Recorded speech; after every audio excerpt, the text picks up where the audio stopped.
Türkiye yıllar sonra ilk kez açık şekilde Moskova'nın hedef tahtasına girmiş durumda. Son dönemde yaşanan olayların en dikkat çekici yönü Rusya'nın Türkiye'nin doğrudan egemenlik alanlarını hedef alan adımlar atması. Yetkililere göre son aylarda Türk hava sahasına yaklaşan ya da ihlal eden Rus dronlarının sayısı belirgin bir biçimde arttı. Bu ihlallerin bazıları askeri tesislere yakın bölgelerde gerçekleşti. Türk Hava Kuvvetleri birkaç gün içerisinde birden fazla kez alarm durumuna geçti ve bazı cisimler düşürüldü. Öte yandan gerilim yalnızca hava sahasıyla sınırlı da değil. Karadeniz'de de tansiyon yükseliyor. Rusya'nın Ukrayna Savaşı nedeniyle Karadeniz'i fiilen askerileştirmesi bölgedeki sivil deniz trafiğini de doğrudan etkiliyor. Son dönemde Türk firmalarıyla bağlantılı ticari gemiler Rus askeri faaliyetleri nedeniyle tehlikeli durumlar yaşadı. Bu gelişmeler özellikle Avrupa basınına göre Türkiye'nin Karadeniz'deki dengeleyici rolüne doğrudan meydan okuma olarak yorumlanıyor. Olayların bütününe bakıldığında bu gelişmelerin önemi son derece büyük. Çünkü Türkiye sıradan bir bölge ülkesi değil. NATO'nun en büyük güçlerinden birisi olmasının dışında boğazlar üzerinde önemli bir güce de sahip. Bu nedenle Karadeniz ile Akdeniz arasındaki en kritik geçiş noktalarını elinde tutuyor. Velhasıl yıllardır Doğu ile Batı arasında hassas bir denge politikası izleyen, NATO üyesi olmasına rağmen Rusya ile de temaslarını koparmayan bir ülke olsak da bugün gelinen noktada Karadeniz sahillerinde Rusya ile dinlendirilmeyen bir çatışma yaşıyoruz. Oysa Vladimir Putin Batı tarafından izole edilirken bizler onunla ticaret yapan az sayıdaki güvenilir ülkelerden biriydik.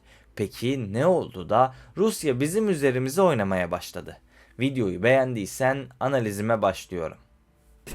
Türkiye ve Rusya arasındaki ilişkiler tarihi boyunca hiçbir zaman basit olmadı. Aksine bu iki güç neredeyse yüzyıllar boyunca birbirini dengelemeye çalışan rakiplerdi. Özellikle 17 ve 19. yüzyıllar arasında Osmanlı İmparatorluğu ile Çarlık Rusyası defalarca karşı karşıya geldi. Bu savaşların temelinde Balkanlar, Kafkasya ve Karadeniz üzerindeki hakimiyet mücadelesi yatıyordu. Çoğu zaman bu mücadeleden uzun vadeli kazançla çıkan taraf Rusya olurken Osmanlı İmparatorluğu ciddi toprak ve nüfus kayıpları yaşadı. Öyle ki Ruslar bir dönem Erzurum ve Erzincan'a kadar geldi. Bu tarihsel deneyim modern Türkiye'nin stratejik hafızasında derin izler bırakmıştı. 20. yüzyılda Osmanlı İmparatorluğu'nun yıkılması ve Türkiye Cumhuriyeti'nin kurulmasıyla birlikte doğrudan askeri rekabet sona ermiş oldu. Ancak stratejik güvensizlik ortadan kalkmamıştı. Soğuk Savaş boyunca Türkiye Batı bloğunda yer aldı ve 1952 yılında NATO'ya üye oldu. Bu dönemde Sovyetler Birliği ile olan ilişkiler doğrudan çatışmaya dönüşmese de sürekli bir gerilim hattı üzerinde ilerledi. Hatta bu karşıtlık Küba krizi gibi küresel krizlerde dolaylı bir biçimde hissedildi. Ancak aradan yıllar geçti ve Sovyetler Birliği dağıldı. Böylece tabloda değişmeye başladı. 1990'lı yıllardan itibaren Rusya zayıflamış, Türkiye ise yeni ekonomik jeopolitik fırsatlar aramaya başlamıştı. Bu dönemde iki ülke arasında pragmatik bir ilişki gelişti. Askeri rekabetin yerini ticaret, enerji projeleri, turizm ve diplomatik temaslar aldı. Özellikle doğalgaz Türkiye-Rusya ilişkilerinin merkezine oturdu.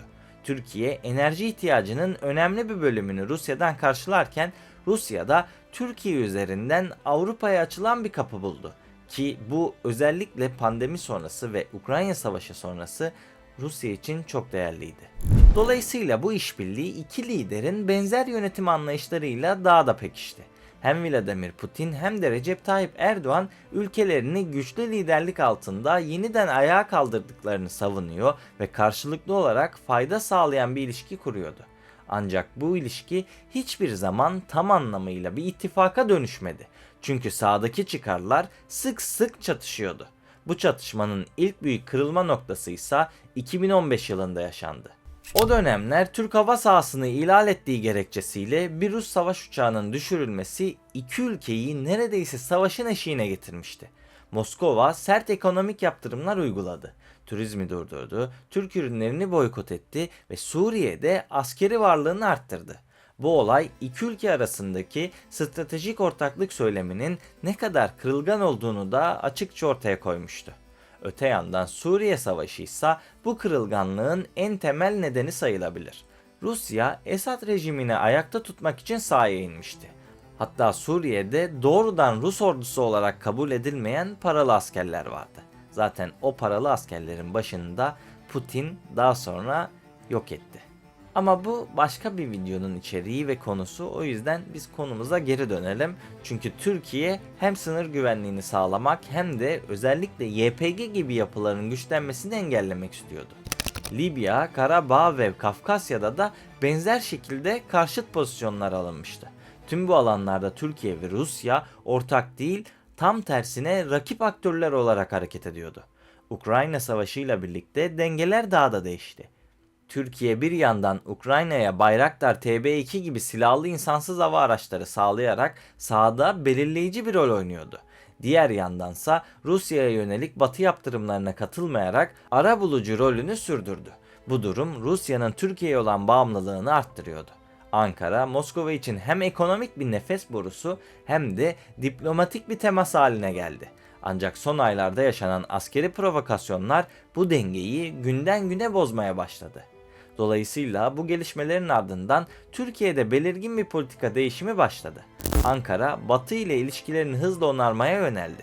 ABD ve Avrupa ile savunma, güvenlik ve ekonomi alanlarında temaslarını yoğunlaştırdı.